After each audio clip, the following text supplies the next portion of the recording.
The manager search is narrowing fast as another big name rules himself out of the Celtic job. We've also got a major question mark hanging over one of the strikers who could define the run-in, and two Celtic lads on loan are absolutely flying right now. A lot to get into today, let's go. But first, make sure you like this video and subscribe to the channel for more Celtic content. Saturday's home game against St Mirren is now fully confirmed, and the referee has been announced for what is the final league fixture before the split. Kick-off at Celtic Park is at 3 p.m, and with just 3 points separating the top three in the title race, the stakes could not be any higher.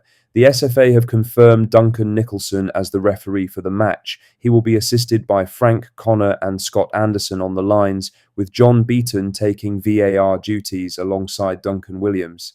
There is an extra edge to this one beyond just the 3 league points. The two clubs will meet again just 8 days later at Hampton in the Scottish Cup semi-final, so this is really the opening act of 2 games in quick succession. Memories of the League Cup final back in December will be fresh in plenty of minds. When St Mirren got the better of Celtic on that occasion, there will be a real desire to put that right. But league business comes first. Celtic have already dropped 8 games this season, a number that would normally end a title challenge before it started. Somehow, they remain in the hunt. That cannot continue, and Saturday at home is exactly the kind of game that needs to be won convincingly and without drama. The officials are confirmed, the date is set, and the task is crystal clear. Celtic need maximum points from here if they are going to have any say in where this title ends up. Now for the main story, as another manager candidate has taken himself out of the running for the Celtic job, and the search for a permanent appointment is starting to feel increasingly urgent. Kjetil Knutsen, the Bodo Glimt manager, who has been widely admired for his work in Norway and in Europe, has made his position completely clear. He signed a new contract with Glimt recently, has consistently said he is happy there, and has now directly addressed the speculation in an interview with Norwegian broadcaster TV2. He said, "When a team does well, there will always be interest around it. You have to learn to handle and live with that. At the same time, it emphasizes how good we are at Glimt. It is inspiring to see that we can be competitive when we are at our best against a team that maintains a very high level. For me, it will be very easy. I have committed to Bodo Glimt, and then I am 100% in Glimt. All other interests are completely uninteresting to me. We are in the middle of a season, and everything other than Glimt that I spend time on takes away concentration and focus. Right now, my focus is very much on Glimt and nothing else." That is about as clear as it gets. He is not interested. Knutsen follows Jens Bertholasko in publicly distancing himself from the role, with the Motherwell manager also shutting down speculation recently. The Celtic board now have a real problem. With options beginning to rule themselves out, whoever they are targeting behind the scenes needs to be identified and confirmed soon. The club has a full summer rebuild ahead of it. Players need to know who their manager will be before decisions are made. Contracts are expiring, loans are ending, and the window will open before they know it. Getting the appointment wrong again would be devastating. The time to act is now.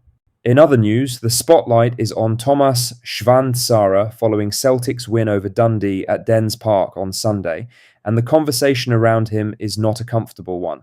Schwanzara got the start up front, but came off without a goal and without doing enough to quiet the growing noise around his future. He was replaced by Kelechi Iheanacho, who came on and scored the winning goal in the 82nd minute. That single substitution shifted the entire narrative of the match, and it also shifted the question of who should be leading the line. The numbers for Schwanzara since arriving on loan from Borussia Mönchengladbach are simply not good enough for a Celtic striker. 2 goals and 2 assists in his time at the club is well below what is expected, and with 6 league games still to play, plus a Scottish Cup semi-final at Hampton, the window to change that is closing rapidly. Mark Hendry summed it up plainly, saying Schwanzara is in danger of being categorised among the flops rather than the success stories, and that he risks being sent back to Mönchengladbach with no future deal sanctioned. He noted the striker's link-up play has also been a concern, with his hold-up game loose and moves breaking down too easily when the ball goes into him. There is still time to turn it around. O'Neill will likely give him more opportunities between now and the end of the season, but Iheanacho's goal off the bench has given the manager a real decision to make. Schwanzara needs to take his next chance with both hands. If the numbers do not improve quickly, the decision on his future will not be a difficult one. In other news, Johnny Kenny is absolutely flying on loan at Bolton Wanderers, and the goals keep coming thick and fast. After scoring on Good Friday, the young Celtic striker was at it again on Easter Monday against Stockport County. He showed real strength to hold off a defender before dinking the ball coolly over the keeper to give Bolton the lead in the 39th minute. It was also Bolton's first league goal against Stockport in 25 years, and trust Johnny Kenny to be the one to break that run. The game eventually finished 2-2 after a late own goal, but for Kenny personally, it was another brilliant moment in what has become a standout loan spell. He now has 3 goals and 3 assists in 7 starts for Bolton, and that kind of return from a young striker in a competitive division is genuinely impressive. Back at Celtic, those numbers will not be going unnoticed. Kenny did not always get the regular run of games he needed in Glasgow, which is what made the loan the right call at this stage of his development. Getting into good positions was never the problem. Finding that killer instinct and the composure to finish was the missing piece. He appears to have found it now. With the striker situation at Celtic far from settled heading into the summer, a fit, sharp, confident Kenny returning from his loan in good form is a very attractive proposition for whoever the new manager turns out to be. Lastly, former Celtic left-back Alexandro Bernabei has gone viral again, and the footage making the rounds is genuinely jaw-dropping. The Argentine, who is now playing permanently for International in Brazil, cut inside from the left before curling an absolute screamer into the top corner from around 25 yards.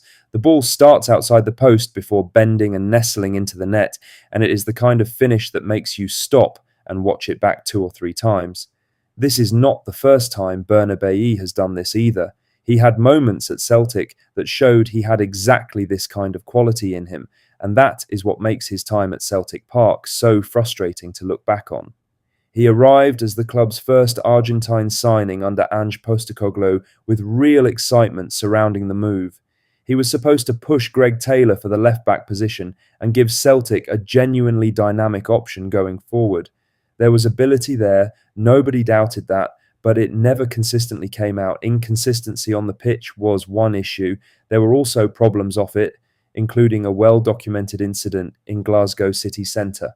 By March 2024, his time at the club was effectively over, and he moved to International on loan before the deal was made permanent in January 2025 for around £4.5 million. Now settled back in South America, the quality is starting to show on a regular basis. For Celtic fans watching that goal clip doing the rounds, it is a familiar feeling, a player with undeniable ability who simply never delivered in Glasgow. That cannot keep happening in the transfer window this summer. That's all the latest Celtic news for today. Make sure to hit that like button, subscribe if you haven't already, and drop a comment below with your thoughts. I'll see you in the next one. Hail, hail.